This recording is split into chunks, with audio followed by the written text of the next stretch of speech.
Well, let's just jump right in and like get started so you don't have time to be nervous or any of the things that we were just talking about. So hello and welcome to Under the Brim, where we talk about all things mindset and motivation of the athlete under the brim. In this episode, we are going to be talking to a rodeo athlete and a traditional sports athlete, and we are going to ask them to compare their preparation, training, competition, and performance of their sports, find out what's going on in their minds as they prepare, as they compete, and how they get over the wins and losses. Find out if there's any differences or similarities between a rodeo athlete, and today we have a softball player with us, and want to find out what's going on in their minds. So let's get to it today. I have two ladies in the studio with me this morning. I'm excited to have you both here. Let's get started and let you introduce yourselves. So why don't you go first? All right. Well, I'm Laura Fairchild, and this is my first year here at Sul Ross on the rodeo team, and I run barrels. I came from Iowa, so it's a little ways.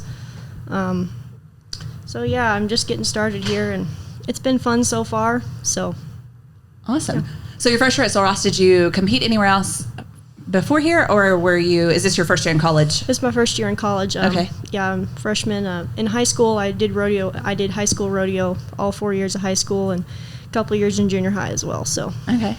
What made you make the big move from Iowa way out here in West Texas, Alpine, and Sul Ross State University? Well, you see, You see what happened was junior year of high school, I made it to nationals and. High school rodeo nationals. I was in Lincoln, Nebraska. So it was about an hour and a half from my place, but parked right next to me with these Texas people. And I met them, and they're really nice people. We became really good friends with them. And I mean, I ended up dating their son, but that was beside the point. So I may have followed a boy here, but may or may not have. I love it here a lot. I really do. I knew I wanted to leave Iowa, and I think I made a good choice. So. Okay, so two things instantly pop up is number one, I think that I was at Nationals the same year that you were there. My son is Cinch Moody. He's a calf roper and team roper, competitor from Texas, and made it to Nationals, I think, the same year. You were a junior that year? Yes. Yeah, so my son would have been a senior. So yeah, I believe that was the same year. Cool. So we would have been probably parked in the same area because for those that aren't familiar with rodeo and high school rodeo, you have to qualify in your state. So you have to be one of the top competitors in your state, and then the top competitors from each state all come together for the national high school competition. And then when you go to nationals, it rotates every couple of years to a different area or a different state, and you park with your state. So they have different, because you stay in your horse trailer for most people, or like RV type thing. And so all of the Texas people park together, and all of the Iowa people park together. So it's interesting that someone from Iowa. We were on the outside, and they were on the outside of their section. So. Okay, and so then the other interesting, so we probably crossed paths and just have never met, because today, like we haven't really met until this semester. So ironic. And then the second thing is, isn't that the same way that your boyfriend's brother and his wife met, right, through high school rodeo? They did. They met, I think, at their state. So they were both were from Texas. So they met at state, but Texas state is a big thing. I mean, there's 10 regions in the Texas high school rodeo. So yeah, they did meet pretty much the same way. So yeah, through rodeo. So yes. Crazy. It is crazy. Yeah. Yeah, and then your boyfriend's parents are rodeo people as well, right? Yes. Yeah, okay. So interesting. Small world. Yeah, so Texas does have regions. It's a huge rodeo state. Does Iowa have regions? Nope, the whole state is just one. My farthest rodeo was about 5 hours away. Not quite 6. And the closest one was like 20 minutes. So. Okay. But you'll have to drive, because that's the good part about the regions in Texas, is that they're all fairly close to you usually. Yeah. If you compete in your closest region. Yeah. Yeah. Okay, sorry, I didn't mean to get sidetracked and derailed, but like so much fascinating stuff happening right there. Yes. I didn't mean to ignore my other guest. Please introduce yourself. She's like, I don't want to talk. Just keep going. My name is Camryn. I'm from Alpine. I'm a 5th-year senior here at Sul Ross, and yeah. What sport do you play, Camryn? I play softball. I've played my whole life. What position do you play in softball? Center field. Okay. Yeah. What is your specialty in softball? Like if you had to say, what is the thing you're the best at in softball, what would you say? I don't know. So I really there's this thing that I'm a lefty, and so I don't know if y'all know, but lefties they're perceived to be quicker, and so they do this thing that like where you slap, and that's where you run and hit the ball at the same time. Okay. And so I don't do that, but I do bunt and run at the same time, and it's like I do it with one hand, and I really enjoy doing that. Like if I was struggling at hitting, I would much rather do that because I know I could get on base with that. So okay. I would think that would be my specialty. I would like to think that is too. So it's kind of a strategy to overcome like a slump in baseball. You have a strategy. Okay, that's really interesting. Sweet. And I've never heard of it. I've never heard of a slap before, so I'm learning new things about sports. And then also you're my graduate assistant, or one of the graduate assistants in the same department where I work, and I did not realize that you're a lefty. I see you every single day and have not really put that together. So clearly I need to pay more attention to when we work together. Sorry about that. Okay, so you mentioned that you are the opposite of Laura, that you are from Alpine. You've always been here. So tell me a little bit about living in Alpine, growing up in Alpine, and then what was it like to make the decision to stay in Alpine for college? So I initially signed to go play at a JUCO. And in Texas? Odessa College, yes ma'am. And so I was there for a couple weeks max, maybe 1 week, and I hated softball. Wow. In a week? Yes. Just kind of leading up to that, I didn't want to go. Like I don't know if it was leaving home or what, but I did go. I moved in and everything. I went to a couple practices, and the coach just was not for me. Like I don't know, and so I was pretty miserable. Like I wasn't eating in the dorms. Like I hated my life there. Oh wow. And so Coach Canaba, he's my uncle. He told my mom. He was like, "You need to bring her back."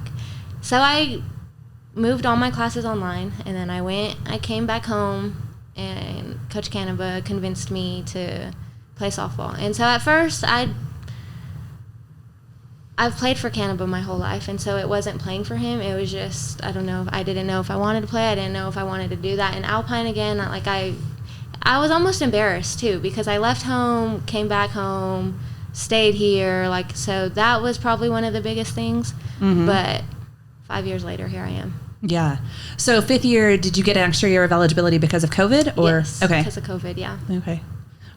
Those perks of COVID. I know. Few good things came out of it. Yeah, I guess.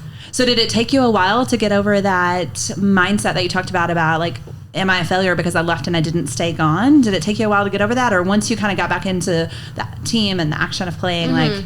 Once I, because at first coming here, the girls had already known each other from the fall semester, and so that was that kind of made things a little uncomfortable for me too. But feeling a little bit like an outsider. Yes, but I did have my cousin Annika, and so that kind of helped a lot too. And then eventually, like just hanging around the girls, like I eventually got close to them, and so the feeling of like being a failure and embarrassment, like that slipped away like really fast. Like it wasn't a problem for me anymore. Laura, did you have any worries about that moving so far away that like, what if this doesn't work and I turn around and go home? Or like, did you have any worries about that failing when you got out here, like not wanting to stay here? Oh yeah, I mean, it's a big investment financially and just everything on a lot on my parents' part. So I was a little worried about that. I was like, hey, I don't want to let you guys down here. But they were really supportive of it and still are. They're amazing. So. And it may be too soon to ask because we're only 7 weeks into the first semester. So it may be too soon to ask, but you've made it 7 weeks so far, so yeah, I'm still here. Yeah. Any advice as someone who did move away and then realized it wasn't for you and moved back? Like, Camryn, anything you would recommend or suggest? Or you're not an embarrassment, and that it is okay. Like if things don't work out, there's always a bigger plan for you. And I know, like when I first left, like money, my parents, like disappointing them, but they're going to love you. They're going to be proud of you regardless. And so that was something I soon realized. So It's really okay. And I like looking at it now, I could have stayed there, but I am much happier here. So really, as long as you're happy, that's all that matters. Yeah. What was your parents, what was the reaction when you were like, I'm coming home? Oh, my dad was furious with me. And it's funny because last year was my true senior year, and so when I walked the field and stuff, that was one thing my dad did tell me. He was like, I was really disappointed in you. And me and my sister just started laughing, and we were like, we know, but look at us now. Yeah. But my mom, she was I think she was more hurt that I was hurting up there. And so, of course, my mom supported me, whatever the situation would be. And so my sisters, of course, my sister was the one that helped me move. My grandma was the one that came and helped me move because my parents couldn't. My dad was just really the most mad at me.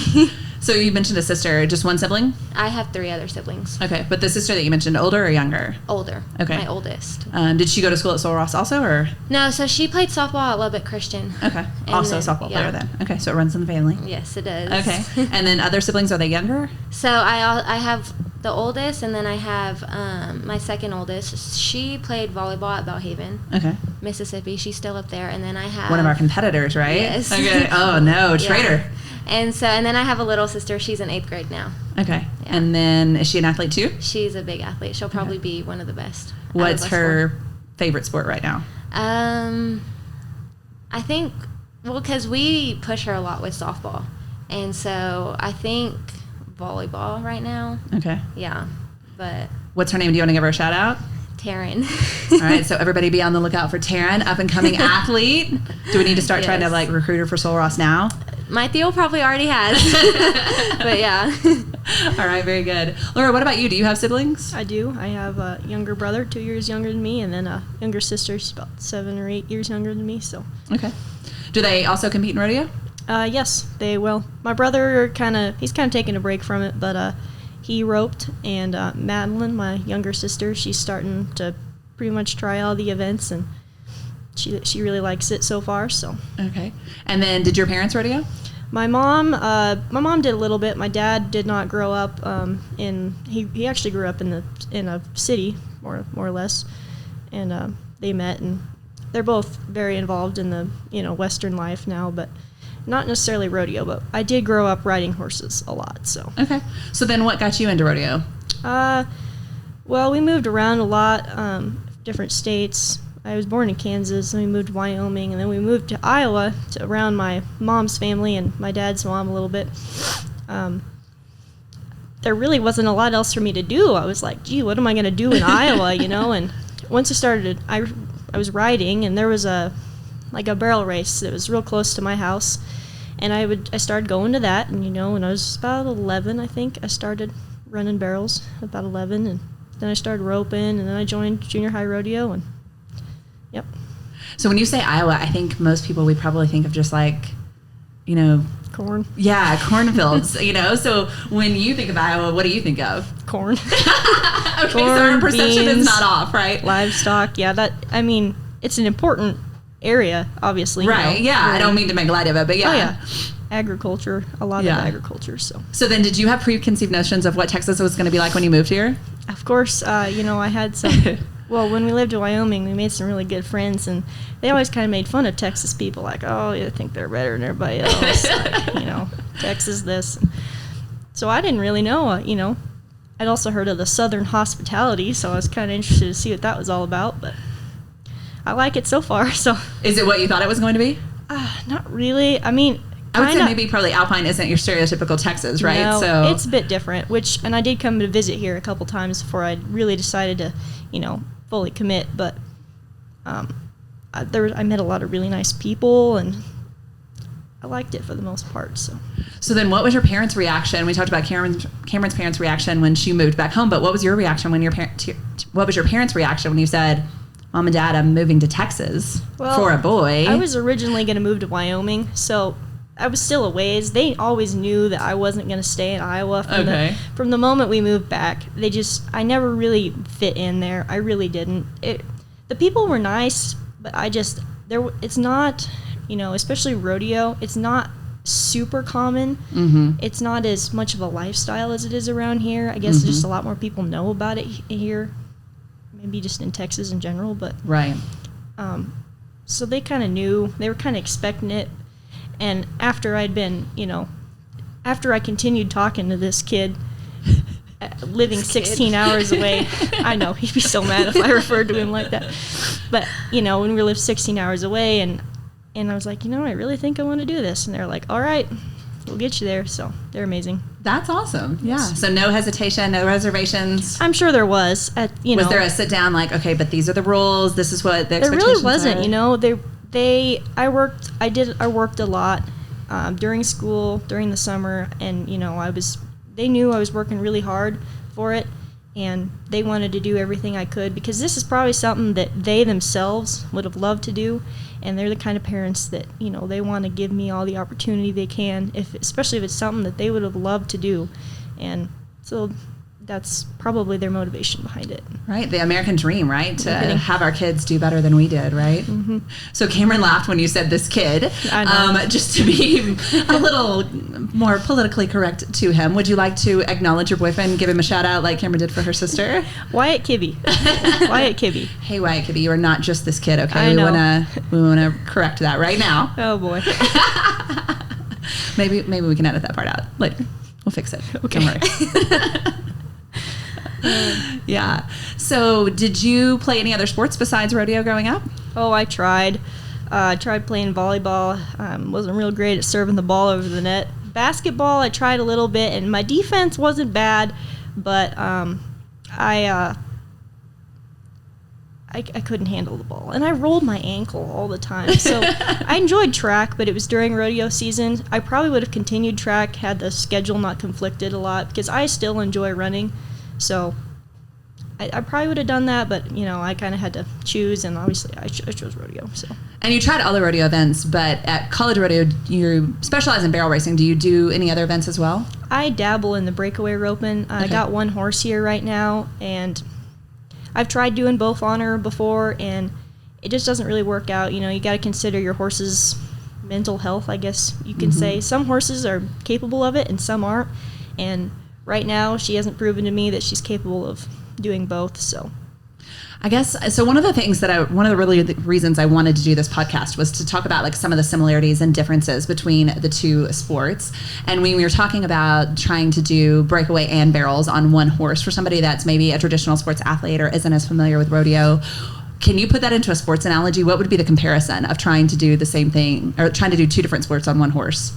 I guess that'd be the same as, you know, you trying to do two sports at once. I mean, your horse is, I want to say more of the athlete than you are. Obviously, you know, we put in a lot of work to it, but your horse is a large part. Rough stock's a little different because, you know, those guys got to be in pretty good shape to make a ride. But when you have a horse and you have to care for your horse, you got to make sure that, you know, they're capable of it. So if you were trying to do softball and volleyball and you had to go to two practices and you had to prepare yourself for both events and know the plays for both and, you know your teammates for both, it would be more, it'd be difficult and probably not realistic at all. Yeah. That's kind of why, so it's kind of the same. It's a little different. I was kind of thinking and trying to put it in softball terms. Maybe Camryn could understand. It would be trying I've to never play played like softball, but I don't know. I'd probably played two positions, I'd say. I was thinking like trying to play softball with a football. Okay. Yeah. Right? Like trying to hit a football with your softball bat.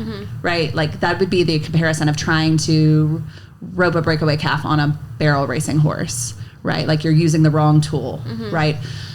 So have you specialize in softball now? You told us what position you play. You told us kind of your like thing that you're the best at, your specialty. So did you play other sports growing up? Yes, ma'am, I did. So in middle school, I did everything. We didn't have softball in middle school, but I did volleyball, track, and basketball. And then in high school, I did volleyball, track, and softball. Okay. So it sounds like y'all both kind of had a similar upbringing, playing, you know, trying out all the sports. Did you grow up in a small town? I did, very small. Okay, small town. Yes. Yeah. So similar upbringing. So you gave everything a chance. And, you know, we were talking about that the other day, that I think kids, you know, are becoming so much specialist at such a young age that they're missing out on some of that fundamental development that happens when you try all of the sports and go through all of that, you know, athletic training that you have to go through to learn how to kick and hit and run and swing and throw, that if you specialize too early, you miss out on some of those foundational and fundamental skills that can really propel you and set you apart later on, even when you do get to your specialty. So I think that's so important. So I think it's really awesome that you both, you know, at least dabbled and tried a little bit of everything. When did you realize realize softball was going to be your main sport, or did you ever make that decision? So it really just came down to my senior year where I got offers, and I only got offers in softball. I did enjoy volleyball a lot more, but I think that was only because growing up, I did competitive softball. We went tournaments every weekend, so it was more hard. Softball was where I put all of my effort in and stuff. So I think volleyball was a relief. Yeah. And so, but yeah, like I said, it only came down to my senior year where I got offers, and which was softball. Yeah, that's really interesting. I saw that with my own son, that he grew up primarily calf roping and focusing on that, which is a one-person event. And we didn't really practice team roping. We didn't have a team roping arena. We didn't have team roping steers, anything to practice. So when he would go enter a team roping, I think it was like you described, it was such a relief because there was not as much pressure or expectations because we didn't practice. There weren't as many expectations on it. So he actually excelled a lot in the team roping because we didn't have as much pressure on him on that event. But we still put all of our pressure on the calf roping. And now in college, he's excelling more as a team roper than a calf roper. So it's a really similar story. So it sounds like you came from a pretty athletic family. All of your sisters play. So which side of your, genetics did you get that athleticism from? I don't know. So my mom and my aunt went to state in volleyball, and when they were in high school, but my dad, he ran track. I don't know if he ran football, but I know he was a big track star, and so I guess just both of them. All right. Yeah. Were your parents really hardcore sports parents? Were they die hard, in the stands yelling, pushing you to compete and go harder, really driving you to practice after hours, do more? Well, play? My dad was on the field with me. My dad was my coach. And so, yeah, he was pretty diehard. And then I do know, when I would mess up on the field, I would hear my mom in the stands. And so, yeah, I guess you could say that they were pretty diehard for us. And you can probably relate to that because in rodeo, we don't have coaches. And so your parents are your coaches. So what were your parents like as your coaches, or did they play that role? Oh, yeah. My dad, you got to be, even growing up riding, you still got to be taught some things, obviously, in order to do it right. And my dad was always out there, one-on-one with me, and until I got it right. And, sometimes, how people always say, I was up till 3 a.m. doing math, and my dad was over the table yelling at me, do your math. Well, that happened, as well as the same thing with rodeo. They were both they were there for me a lot, but they put down, rules. But once I got older, I kind of had the motivation, I'm going to practice, and I would get up and, I'd practice whenever I needed to, sometimes twice a day, before school, after school. That was mainly before I got a job. But so it wasn't them having to tell you to do it anymore? No. Once you get older, if you're going to be successful at it, you kind of have to reach a point where you want to practice, especially with rodeo. You kind of have to want to practice. If you have to have someone sitting there telling you, you're probably not going to have the self-motivation to go to the next level. Ooh, that was really insightful. I think if you are listening, you probably need to rewind a few seconds and listen to that again. I think we could probably all play that in our head every day to remind ourselves, if someone's having to tell you to do it, you're probably not really wanting it. And, I think that was excellent advice. Very good. So we talked a little bit about your sports background, Laura, that you've tried some different sports in addition to rodeo. So Camryn, do you have any familiarity with rodeo? Did you ever go to a rodeo? Have you ever been to one? Have you ever tried to ride a horse? No, I've never tried to ride a horse. The only rodeos that I've been to are the rodeos here. The Solar College Rodeo, yeah. But actually, I do have, do you know Turtle Pal? No. No? Okay. Do you know him? Yeah. Yeah. So I do know him. Okay. But yeah, that's probably. How do you know Turtle Pal? Him and my dad were best friends. He was my dad's best man. Oh, okay. My parents' wedding, yeah. Okay, so do you want to explain to the listeners if they don't know who Turtle Pal is? No, you got it. Well, you know him better. I just know his name. You know him better. He's big in rodeo, yeah. Yeah, professional team roper. Mm-hmm. Yeah, very well-renowned team roper. Yeah. When the town that I grew up in, there was a little boy named after him, and his parents named him Turtle after. Yeah. Yes. Very cool story. So interesting. So do you ever have, I was talking to one of the other graduate students in our program, and they were telling me that one of their bucket list items was to try to ride a bull. So do you have any rodeo bucket list items? Do you have any goals to try to ride a horse or to try to ever do anything Western related? No. Swing a rope, do anything? I've never really thought about it, actually, but, I mean, maybe ride a horse, but... What do you think you could do it? Like, have you ever seen a barrel racing run before? Right? So you've been to the college rodeo. Mm-hmm. Okay. Do you think you could do that? No, I don't. I don't want to, I'm not trying to say yes or no. I just am curious what you're. No, I don't think I could. Sometimes athletes, I love it. They're like, I've never tried it before, but absolutely, 100%, I just have that confidence no matter what I can do, right? That's what I love about athletes. Yeah. Do you think that you could play softball? Like, do you think you could hit a home run? I mean, I know, not a home run. I think I could play, but I don't think I could play well. Do you think you could do a tap? Is that what it's called? No. A one-hand bunt. What was that? Slap. Slap. Yeah, sorry, slap. Well, considering I'm not left-handed, definitely not. Yeah, that wouldn't probably work out the greatest. I mean, I'd sure give it a try, but because, I mean, it's probably not as much risk involved as getting on a horse if you haven't before. But, yeah, I definitely wouldn't be recruited.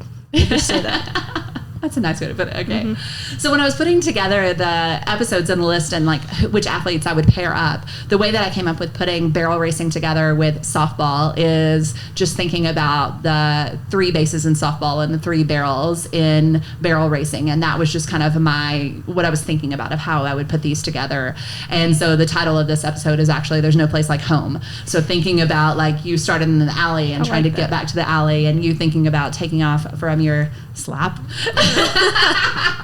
and trying to score at home plate, and like that's your goal, right, is to get back to home plate as fast as you can and to score that run. And when you make a barrel racing run, that's your goal, to get back to home as fast as you can. So that was really what was going through my mind when I started, really digging into this idea of this podcast and thinking about, okay, so Laura, you're in the alley. For anybody that's not familiar with barrel racing, the way that it starts, or maybe you want to describe, you're doing it, so why don't you describe it? Like, what happens before you actually enter the arena?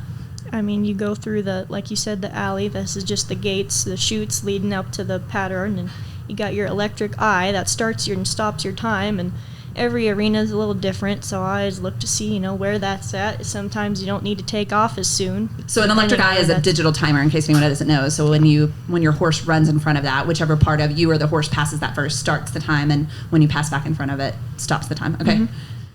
So yeah, you don't always have to start as soon. If that eye is like closer to that first barrel, you're not going to want to run for a long time. That's not needed. But if it's right there at the gate, you got to be kind of going in the alley, which sometimes affects how your horse sees the first barrel, which affects how they turn the first barrel. So, well, and the other thing that I notice a lot is that barrel racing horses are temperamental, and the alley can be kind of a dangerous spot, right? Because they are high power athletes and they are ready to run. This is what they are trained to do. So when you're there, a lot of times the barrel racers are almost having to hold them back, and you see the horses kind of prancing and turning sideways and rearing a little bit. So is that ever scary? When for the first time, when you start running a horse, when you're like little and you're first starting it, I can kind of remember the first time it was a different horse than the one I run now, but he was a gelding, and I remember the first few times he'd get worked up, and I'd be like, oh my gosh, this is a lot. But it's intense. That's what comes with more speed. So you start to say, well, I'm getting faster, I'm doing better. So you start to associate with that with this is going to be good. Like, let's go. Yeah. So then what's going through your mind as that's happening? Like, what are you thinking about before you actually enter the arena? Just keeping my horse calm, and like I said, I want her to see that first barrel. So if she's really, really worked up, I got to do what I can, control my breathing. Like, even though she is jumping around, I have to focus on one goal at mind. And if I am not paying attention to what's going on, then we're not turning that first barrel. So, do you have any set pre-run rituals that you do? Yeah, I mean, a warm up. I got to warm my horse up, obviously, since she's the one doing that running. I got to make sure her muscles are well warmed up. But are you OCD like an athlete? Like, I remember when I was in basketball, it had to do, dribble the ball 3 times, and I had to do, do you have to run? Do you have to lope 5 circles? Do you have to always lope to the right first or to the left first? Or do you have to adjust your stirrups? Or do you have to, do you rubber band your feet? Like, any of those things? As far as the stuff, try to do the same thing. I used to do that, but then I found it messed with my head too much. Like, Okay. I'd be, like, trying to control every little thing. And sometimes you just can't. You just cannot. It's not a realistic achievement. You can't do that.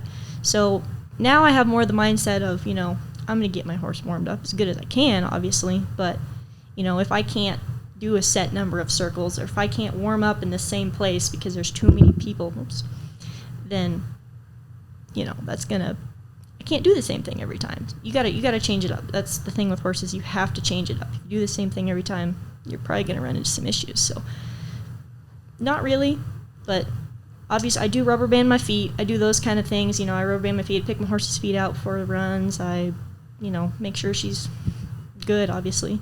So. Yeah. Do you already have an idea of how fast you think your run's going to be, or how wide you want to take the turns, or like, have you been watching the barrel racers before? Like, are you already analyzing the ground? I usually do, and I usually try to, if I don't know, if it's somewhere I've never been before, I'll ask, like, hey, what's the ground like here? Sometimes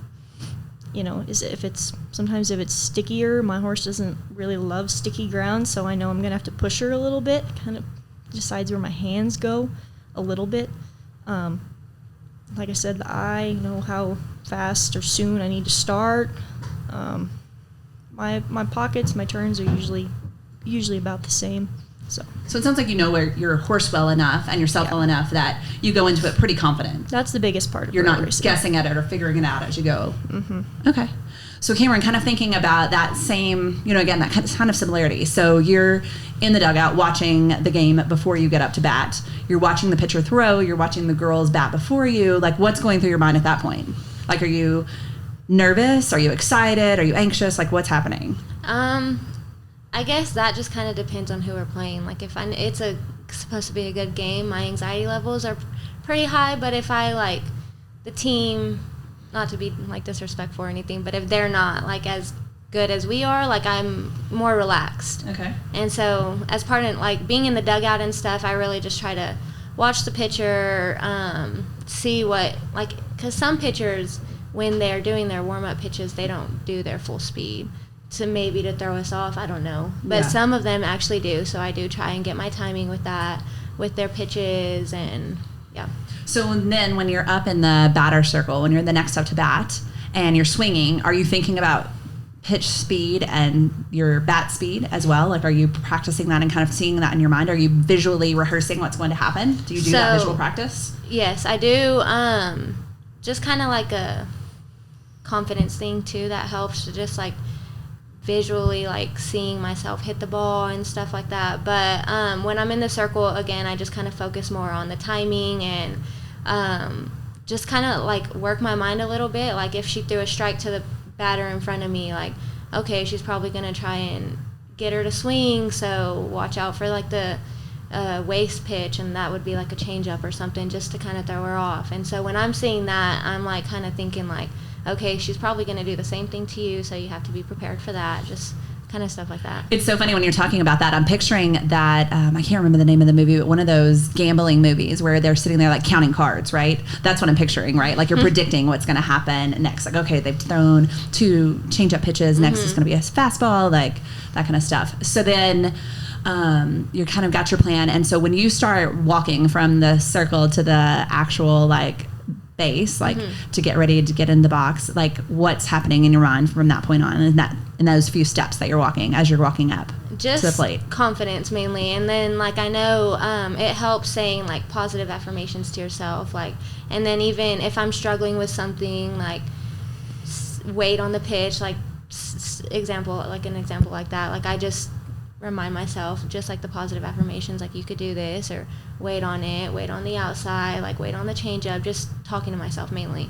So where did you learn about positive affirmations from? Is that something that you've just kind of always known or always done, or coaches taught you? No, yeah. I've never really started to do it, I guess, until high school, but in college, I think that's more when I started struggling a little bit more. So like our coach would tell us, like, say positive things to yourself, like try and get your confidence up. And so high school I would do it a little bit, but I really mainly started focusing on it for college. Is that something you ever use, Laura? Positive affirmations? Do you ever do that too? Oh yeah, I mean, when you get down, you gotta, if you want to continue doing the sport, because it's a given in any sport, there's highs, there's lows. So when you are in those lows, if you don't tell yourself good things when you're, during your sport, then you're going to quit. So in order to keep your morale, whether it's a team, whether it's your horse, you gotta tell yourself positive things. So yes, I do. All right. So when you're standing there, you're at the plate, you got your arms up, bat up, ready, just waiting on the pitch. What's happening then?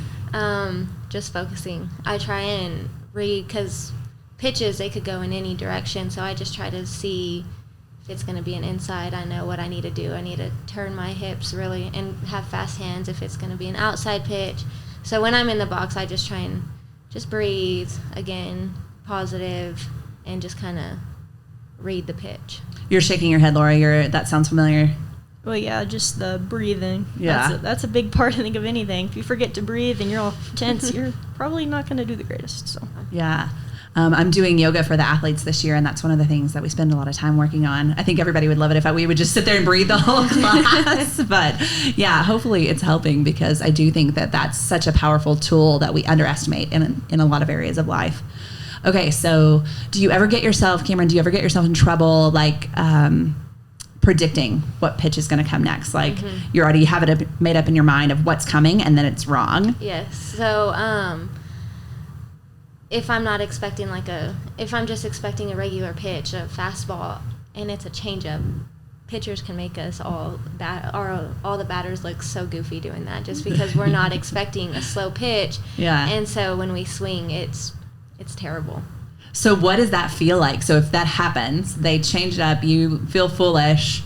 Like, do you hear the crowd? Do you hear the noise? What are you telling yourself? So I just try to kind of laugh it off. And I know, one of my teammates in the circle hitting after me, I look at her and we just shake our heads and we just start laughing. But I do know, so when we're on defense and our pitchers do that, the boys in the stands yell and stuff. But when I'm hitting and I'm the one looking goofy, I don't hear that.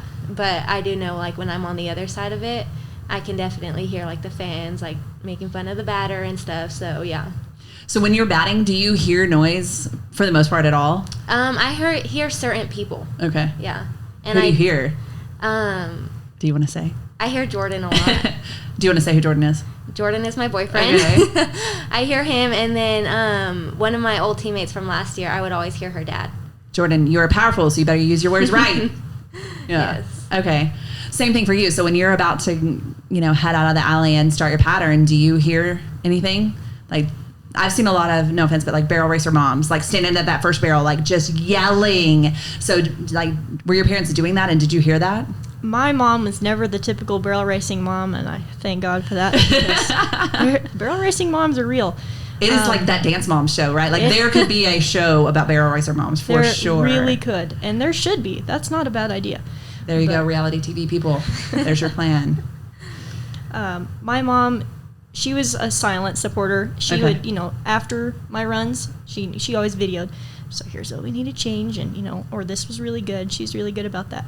I do have a pretty vivid memory. My 8th grade year, I was on the bubble of qualifying for nationals and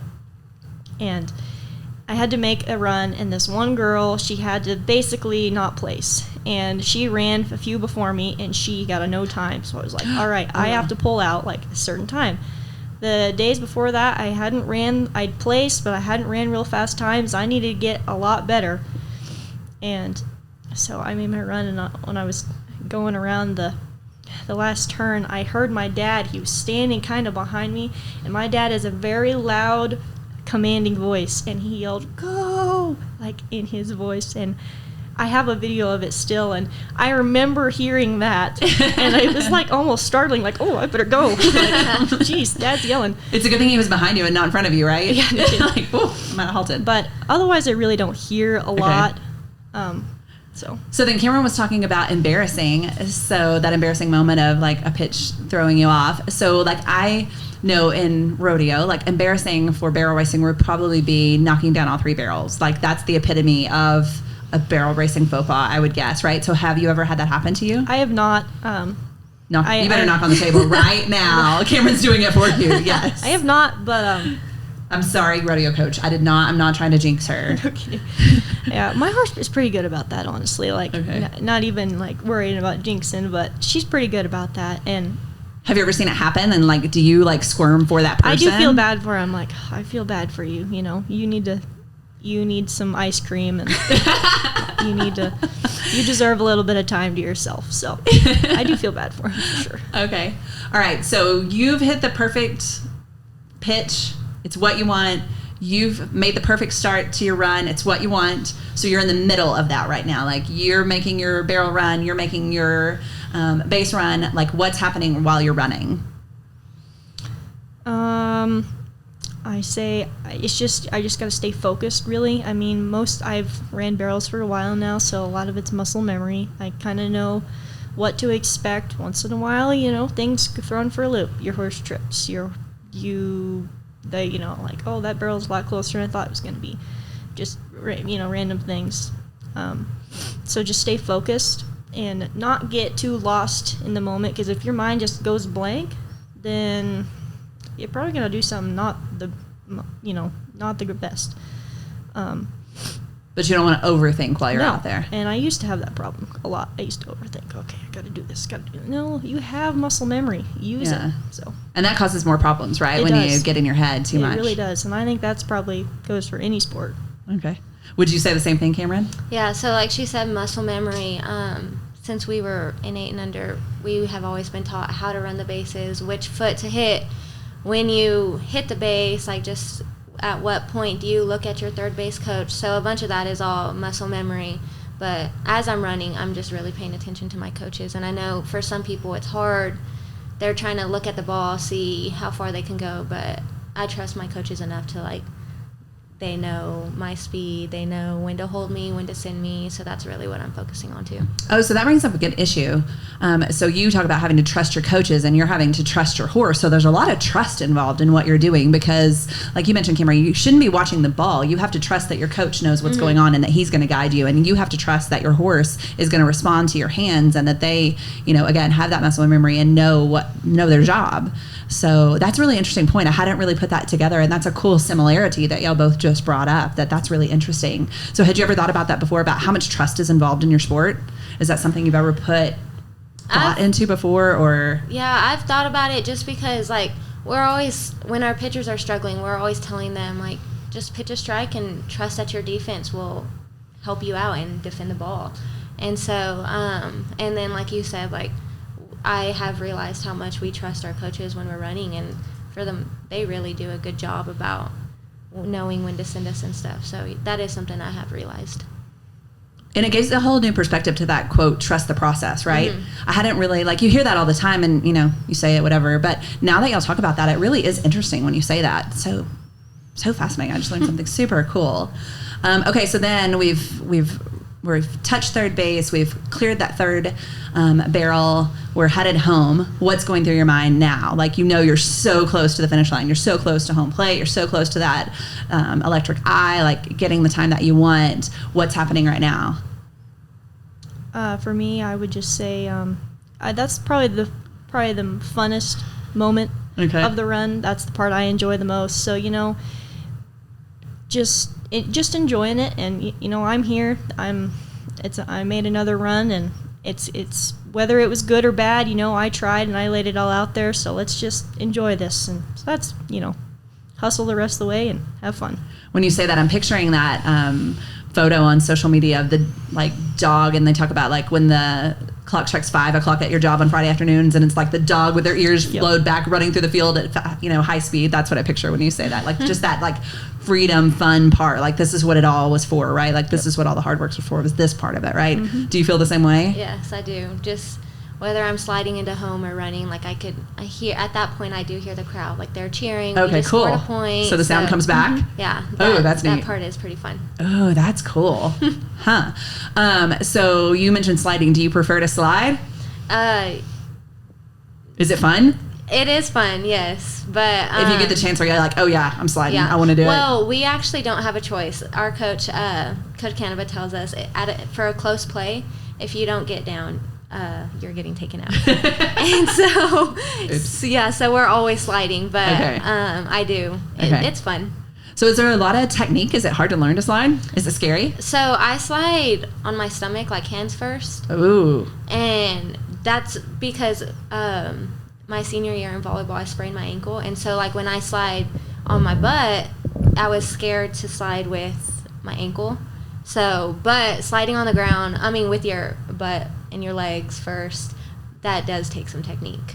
Okay, listen, I joke on this show all the time that I am a fithlete. I am not an athlete, and I've never competed at rodeo. I'm just a rodeo mom, so it's ironic that I'm doing the show because I crack myself up. But I just have this visual when you talk about that of sliding head first, of me like diving and sort of just doing a belly flop in the dirt and actually not sliding, sort of just stopping like 2 feet from the plate. Like, has that ever happened? No. Okay, good. But that is what I picture would happen. That's what would happen if a fithlete tried to slide head first into home plate. I have seen it happen. It hasn't happened to me, but where people do slide too short from the bag. And oh my gosh, I can't even imagine. Okay, so you're talking about sliding. So one of the things that brings back to rodeo for me is there's a lot of ground issues with barrel racing, and I think that's one of those hot buzz topics in barrel racing is the ground, right? And is it going to be the right? How would you describe it? The right amount of moisture in the ground, the right amount of softness, the right amount of thickness and depth and all the things so that the horse will be able to turn appropriately and not slide too much, have enough slide but not too much so that they don't go down. And it's one of the scariest things as a rodeo mom, watching a barrel horse go down, turning those corners. So have you had a horse fall on you, and how picky are you about the ground? Have you ever turned out of a race because you didn't like the ground? Well, there was a few in high school rodeo that I would have liked to, because in Iowa we have a lot of rain and we ran in primarily outdoor arenas, and there was several that I would have liked to. But that's not really an option in high school rodeo because, you only have so many rodeos. So if everyone else is running but you, plus you already paid your entry fees, you don't get those back. You're there for the weekend.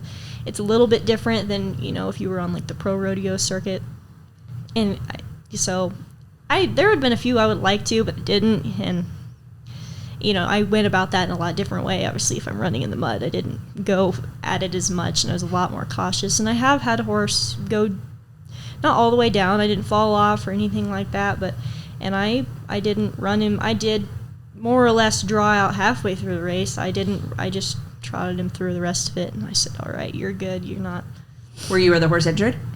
No. He was fine, and I actually ran in that same arena on the horse I have now, and she didn't go down as much, but she did, and so I just never went back to that arena. I ran there twice, and I had a horse fall the worst falls I've ever had in my career in the same arena. I was like, all right, we're not going there anymore. That's not the place for us. Mm-hmm. Yeah. And then in Camryn and softball, y'all play rain or shine, right? As long as there's not lightning. Mm-hmm. Yeah. So have there been some really messy conditions you've had to play in?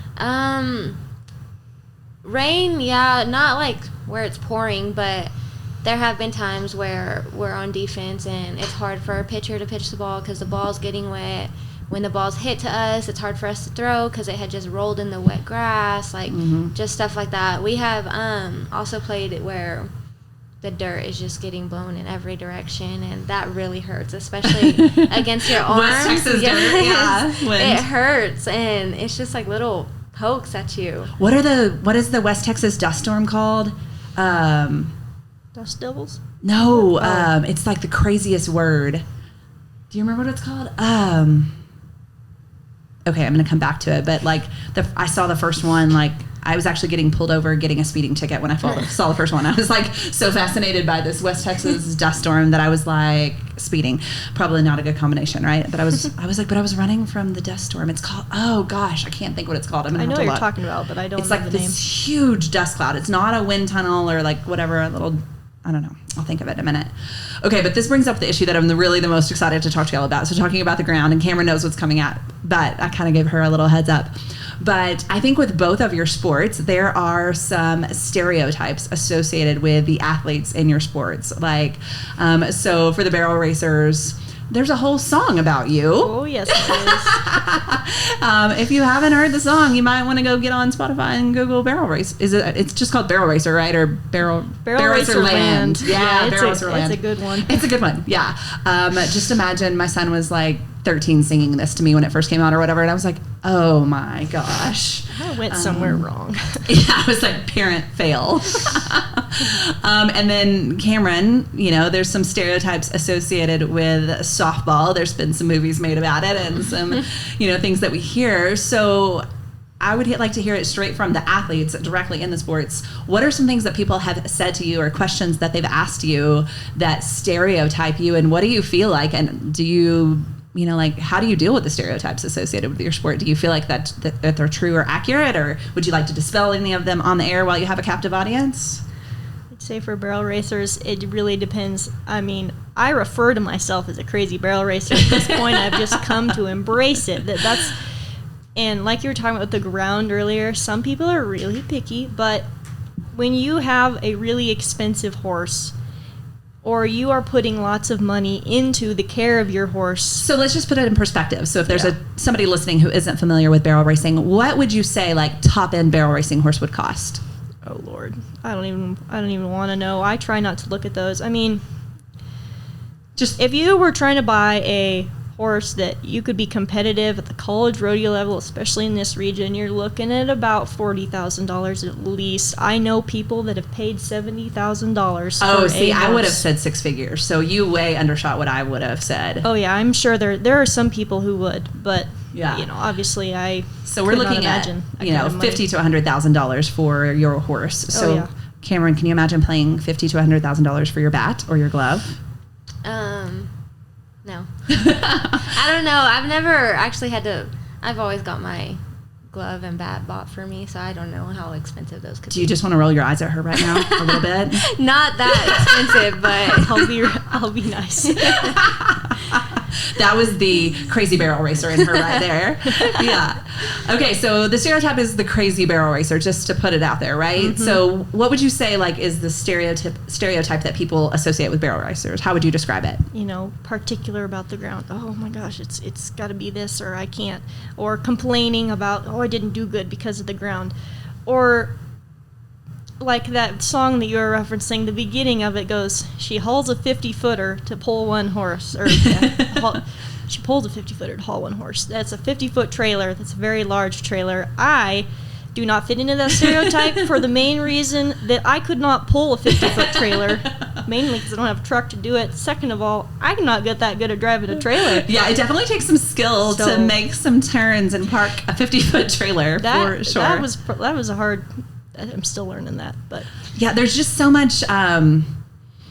specifics that goes into barrel racers are more specific probably than any other rodeo athlete about the care of their animal. They're top end animals. They're really expensive. So they're going to be more particular about the care of their animal. They have to have special boots and special wraps and special, money. Supplements, and they have to have a special vet, and they, have to, have a special stall and special ground and special footing, and they have to ride in a special trailer. And, oh no, you can't do that because my horse is, these are the things that I hear, right? Yeah. Or that I would probably say are what the stereotypes of barrel racers are that I was thinking about, right? Yes. Am I off? No, that pretty much sums it up. So you would say that you fit into some of that or none of that, or where would you say you fall? I care about my horse's health, so obviously I don't have the kind of finances to do a lot of that stuff. I wish I could. Now, if I had the money, I probably would be a lot more of a crazy barrel racer. But what would you say? I wouldn't tell you I'd have money, but there'd be signs. Yeah, there'd be. You'd see my horse with some of them fancy boots and some of that. But if you were really competitive, I do okay at the college rodeos, but there are some people that are much better than I am that you just have to kind of accept, and they put a lot more money into the care of their horses. And so, that's a lot what it's about is... Do you think you can win without the money? Barrel racing is... You can, but that would require you to, not have bought your horse. You would basically have to have raised it on your own. And to find a horse that is capable of competing at that level, you don't always just have that sitting in your backyard. Even if it's something that you have...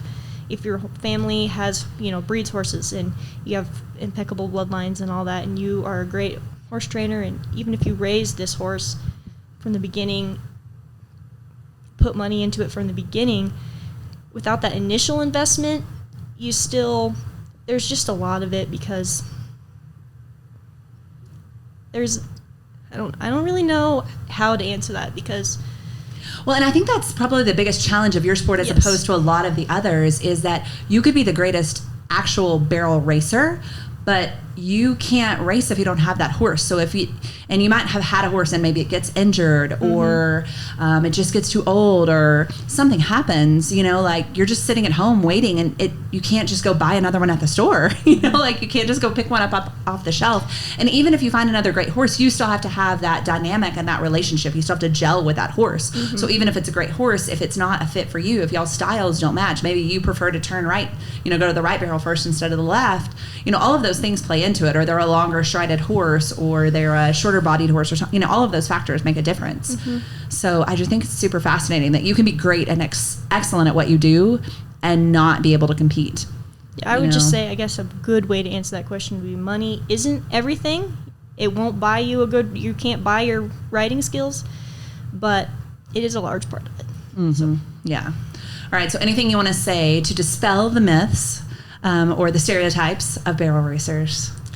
Some people bring it on themselves. They really do. Some of them do. Okay. I don't agree with every barrel racer out there. I really don't. But they probably don't agree with me. So I just do my thing, and if something works for them, it works for them, and whatever works for me works for me. So. All right, Camryn. I can't wait to hear what you have to say about this topic. Tell me what it's like to be a female collegiate softball player, and what stereotypes do you get associated with, and what questions do you get asked? So stereotypes for softball is that we're big, we're, like you said, butchy, but we also get asked, I don't know what I can and can't say. Are there any rules? No. Okay. Not really. No rules. I also no get rules. asked We're all adults. if our team is gay, how many of y'all, just stuff like that. And like she said, not that they bring it on themselves, but there are some girls that are big. There are some girls that are gay, but we get generalized that's how our whole team is. Yeah. So do you wish that that you could separate yourself from the stereotypes, or do you how would you like to address it? What would be the best way to... I don't get offended. I don't care. When people ask us or ask me, I just kind of laugh, because that's what we're stereotyped as. But yeah, it's nothing I just always think that's such a funny question, because who your sexual preference is, does it matter? Does it affect how you hit the ball or how fast you run? Really? I don't know. I mean, how does it why does it matter? Can we look up is there research on that? Does a softball player run faster if she's, straight or gay? I don't know. Yeah, I don't know. Maybe we can dispel the myths on our own, right? I don't know. I mean, again, I just think it's such a funny question. And I mean, I guess maybe it's just that societal vision of a team of girls on a bus together, that you must be in your underwear having pillow fights, right? Is that what, do you think that's what people are picturing, or that? I guess. I don't know. Because, I mean, we do spend a lot of time together. We are really close with each other, but it's never anything like that. Have you ever been made to feel uncomfortable by another player on any team ever? No, not that I could remember. Do you feel like that there's any of that stereotype thing that's causing any disparities among the team? Does that ever cause issues among the team? I don't think so. Like I said, it's never been a problem. Everyone gets along. Our team is actually super close, and so... no girl is ever stop being so butchy. No. Okay. No. And then, we talked about the size thing. So are there there was a reality show about the Dallas Cowboy cheerleaders, and part of the requirements to be on the team was that you had to have your body composition measured, and you had to be a certain body fat percentage or weight, and they actually measured their body fat on TV. So do y'all have any of those parameters to play softball? Are there any measurements that you have to meet, or any parameters? I mean, is it even how fast you run, or how hard you hit, or? I mean, I'm sure that definitely helps, how fast you can run and stuff. That would probably determine your playing time a little bit, but you don't have to weigh this much in order to play. You know what I mean? Like it's never been a problem like that. Yeah. So it sounds like for both of you, it's like let our skills speak for themselves, Yeah. and you know, everything. None of the other stuff really matters. You know, like you know, it's about the sport and not about anything else. Yes. Yeah.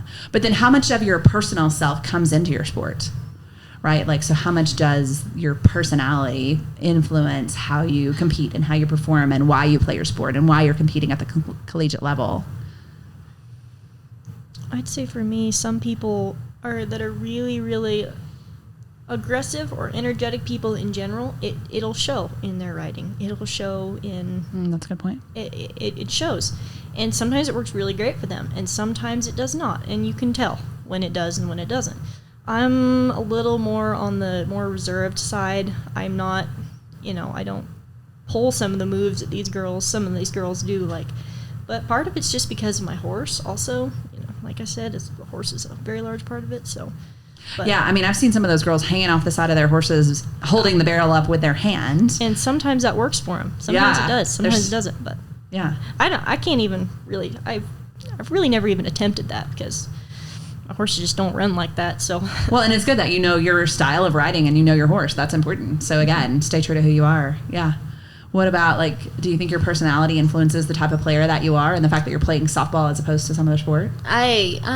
Like she said, personalities definitely do get shown. So we cheer a lot in the dugout, and that kind of brings out the rowdiness in us. But then if we get a really good hit, there are some players who do something on the base and I don't know, they just kind of flaunt what they just did.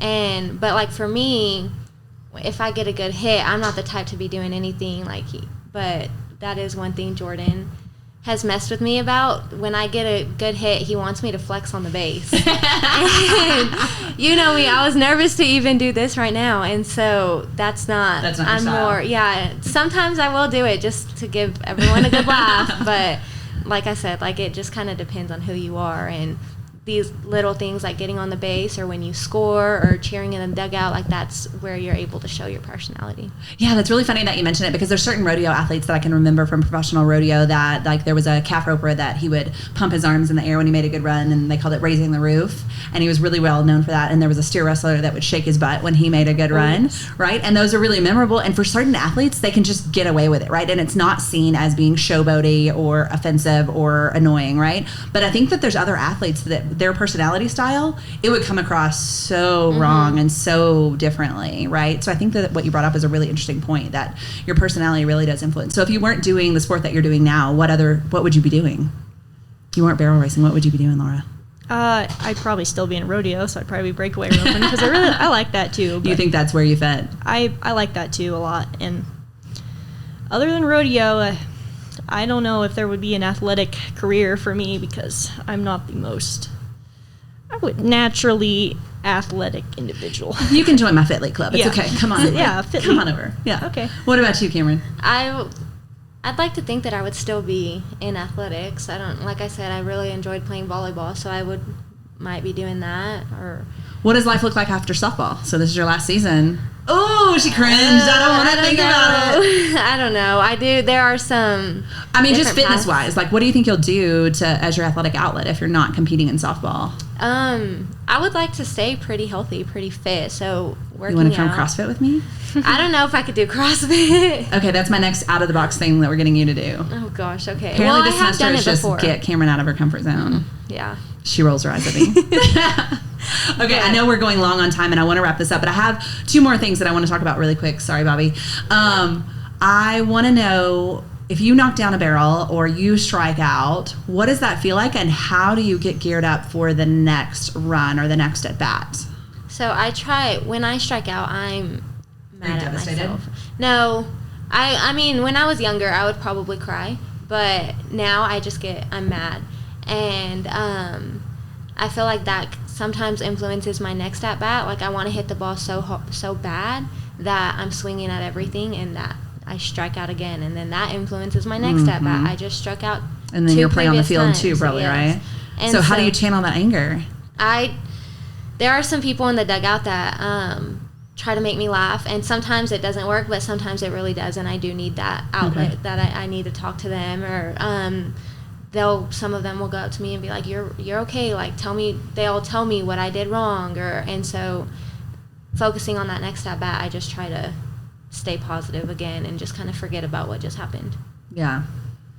So you're getting better at figuring out. Yeah, I really am. Awesome. And I think I need to go back to your story a minute ago. So the story you were telling about your dad yelling and the girl got in no time. So I guess she broke the pattern. Did you make the time that you needed? I did. Okay. Yes. Congratulations. I made it by 1 point. I realized I was like, oh my gosh, I didn't finish that story and I need to know the ending. I would be really annoyed if I left here. Yeah. Okay. So you hit a barrel, you come off, what happened? What's going through your mind? You finish a run, you've knocked down a barrel, you've got a 5-second penalty. On to the next one. Okay, so you don't dwell on it. You don't spend a lot of time. You're not. If it's something I feel like I need to work with my horse, I'll work on it in the practice pen. Otherwise, if it's something if it's just a small mistake, there's nothing I can do about it. It's not going to do me any good to sit there and be like, oh man, I'm just really worked up about that. It's not going to do me any good. So I just forget about it. You are so unique. I don't know very many athletes in any arena sport that could have that reaction. It's just not worth it to me. It's just too much going on. I'm like, I got too much else to think about, so I'm just gonna not dwell on that. Oh wow, I'm like feeling anxious and mad for you, just even thinking about hitting a barrel. I get mad. Obviously I get mad. Like, oh man, especially watching like other good runs. Like, oh, I could have, especially if you're like doing good and you could have won some money. That's hard because it's like, man, I could have won some money. Could have got a check, but you can't. Do you watch the video back? Does it make you mad all over again? I mean, I go, man, that didn't look very good, Laura, or if it's my fault, if it's something, just a fluke deal that happened, that's when you just say, well, that was just something that really nobody could change. So another similarity I just thought about with your sports is how important just minute movements of your hands are, because what you're doing with the reins and where you're positioning your hands on the bat, like that's key and really instrumental to the outcome of your performance. So I just thought about that was another similarity that was really unique between those two sports. Okay, so I do want to kind of wrap this up because we are going along on time. So my final question I've been trying to ask everybody is one of the questions that we talk about all the time at my household and with my friends and stuff is, do you love to win or do you hate to lose more? What drives you as a competitor in a collegiate sport? Is that the love of winning or the hate of losing? What drives you to keep competing, to come back for the next one, to want to continue to compete? For me, I would say I hate to lose. And it just like on the bus ride home after a loss that we should have won, like it irritates me. Just eats at you. Yeah. Yeah. And so I really think I hate to lose more than I love to win. Okay. Mine's a little bit different because I can't obviously there's not a one set winner or loser. I mean, everybody says, if you're not first, you're last. But okay, Talladega Nights over there. Yeah.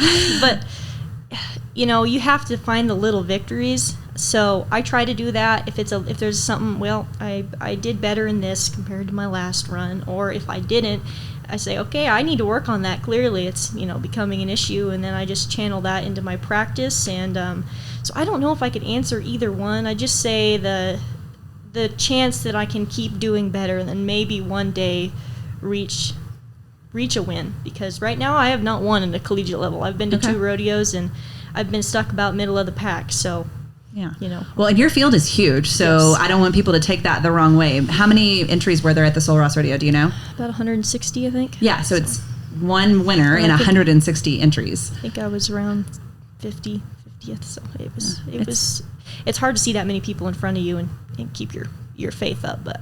And it's a tight pack, too. I mean, and our region is the most competitive region. So. It is very competitive, yes. Yeah. So the thing that I want to point out before we wrap up is that y'all almost answered almost identically to your coaches. Like what yours was almost like CJ's and yours was almost like Coach Canada's. It's really funny. Nice. Like so hilarious. So you're playing for the right coach, apparently. Yeah. So keep it up. So thank you so much for joining me today on Under the Brim. There's no place like home. Any final thoughts? Any questions you want to ask each other? No, I don't have any. Oh, that was rude. Y'all don't even care about each other. You don't even like each other. You don't even want to get to know each other. Dang. I just say I could never do that. So I couldn't. I mean, I can run, but not. I couldn't hit a ball like that. So yeah, good job. For me. Well, thank you so much for your time today. I really enjoyed this conversation. I think I could talk to you a lot longer. You probably got the point that Caleb made about I have this whole list of questions, but I don't actually ask any of them. But y'all brought up some really interesting points. I think there was some great insights in there that I really didn't expect to come out of this conversation, even better than what I thought it was going to be. So thank you so much for your time today. I really enjoyed it. Another episode of Under the Brim here at Sul Ross State University in Alpine, Texas, the Lobocast Network. Loving it. So excited for all these episodes to come out. Keep tuning in. We have a lot more coming up.